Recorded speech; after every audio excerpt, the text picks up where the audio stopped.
श्री स्वामी समर्थ, जय जय स्वामी समर्थ, श्री स्वामी समर्थ, जय जय स्वामी समर्थ।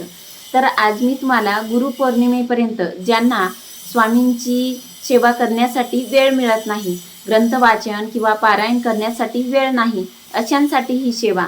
तर बघा, तुम्ही श्री स्वामी समर्थ या मंत्राचा 11 माळी जप करू शकता किंवा 11 माळी जप करणे शक्य नसेल तर तुम्ही श्री स्वामी समर्थ या मंत्राचा 108 वेळा म्हणजेच 1 माळ जप तुम्ही करू शकता।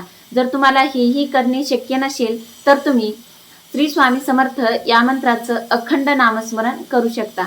मग तुम्ही दिवसभरातून कोणतंही काम करताना, चालता फिरता, उठता बसता सतत तुम्हाला श्री स्वामी समर्थ या मंत्राचं नामस्मरण करायचं आहे।